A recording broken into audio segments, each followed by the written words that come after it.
Shalom, selamat pagi Bapak Ibu Saudara terkasih. Terpujilah Tuhan, kembali di pagi hari ini kita akan merenungkan firman Tuhan sebelum kita kembali lagi beraktivitas dalam setiap tugas tanggung jawab kita.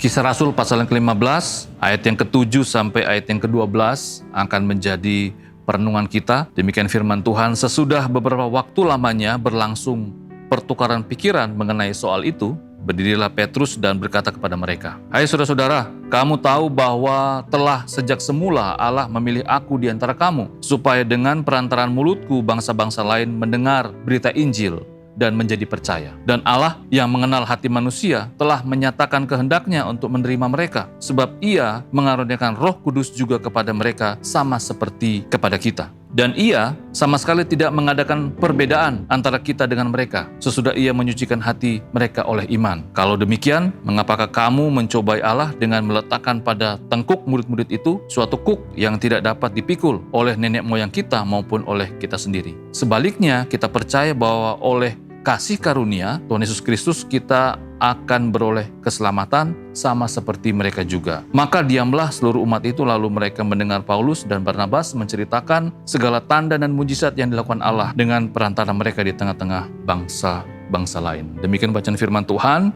Berbahagialah yang mendengar dan mengindahkan firman dalam kehidupannya hari lepas hari. Bapak Ibu Saudara terkasih, dalam bagian firman Tuhan ini kita kembali lagi diajar dan diingatkan ya dalam konteks gereja di modern saat ini maupun dalam konteks gereja mula-mula, kita bisa melihat bahwa ada saja situasi kondisi yang membuat gereja itu bisa terpecah. Ya, ada pengajaran-pengajaran yang bisa saja membuat umat menjadi bingung. Dalam konteks pembacaan firman Tuhan kita, jelas sekali di ayat yang pertama, Kisah Rasul 15, bahwa ada orang-orang yang mengajar kepada jemaat di Yudea ke Antioquia yang mengajarkan bahwa jikalau kamu tidak disunat menurut adat istiadat yang diwariskan oleh Musa, kamu tidak dapat diselamatkan. Wah, luar biasa ya. Jadi ada kelompok-kelompok yang mengajarkan bahwa kalau kamu tidak disunat ya sesuai dengan adat istiadat Musa, maka kamu tidak diselamatkan. Padahal dalam konteks perkembangan gereja saat itu, bahwa yang percaya bukan saja orang Yahudi, tetapi banyak juga orang yang bukan Yahudi. Artinya orang yang tidak bersunat menjadi sangat sulit, sehingga terjadi sebuah perselisihan pendapat. Sehingga kita bisa melihat bagaimana Paulus dan Barnabas diutus ke Yerusalem untuk membicarakan hal ini. Tetapi menarik bagaimana respon dari Rasul Petrus. Rasul Petrus berusaha mengambil langkah tegas. Ya, dia berkata bahwa kita percaya bahwa oleh kasih karunia Tuhan Yesus Kristus kita akan beroleh keselamatan. Ini yang harus menjadi pegangan kita, Bapak Ibu Saudara terkasih. Jangan sampai kita digoyahkan oleh pengajaran-pengajaran yang tidak sehat. Jangan sampai kita sebagai bagian dari gereja dibingungkan oleh pengajaran-pengajaran yang tidak tepat. Karena bicara tentang keselamatan, jelas sekali apa yang dikatakan oleh Rasul Petrus, bahwa kita diselamatkan oleh karena kasih karunia, karena kita percaya bahwa Yesus Kristus adalah Tuhan dan Juru Selamat. Bahkan juga Rasul Petrus berkata bahwa orang-orang yang tidak Yahudi juga, saat mereka percaya, mereka juga memiliki Roh Kudus dan mereka juga disucikan oleh iman mereka.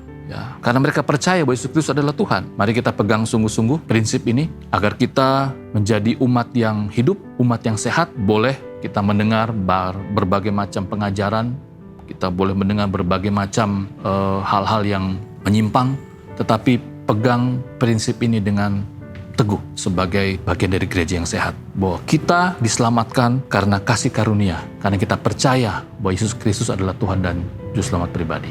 Kiranya firman Tuhan di pagi hari ini kembali lagi dapat mengingatkan kita, agar kita sebagai orang percaya, sebagai bagian dari gereja yang sehat, harus sungguh-sungguh berpegang kepada prinsip-prinsip yang sesuai dengan kitab suci. Kita berdoa. Tuhan, terima kasih.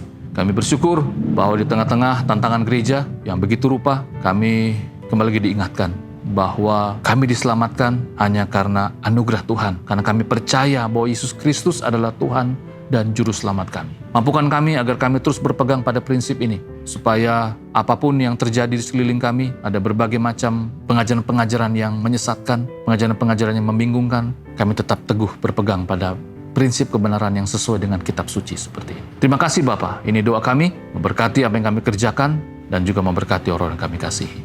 Amin.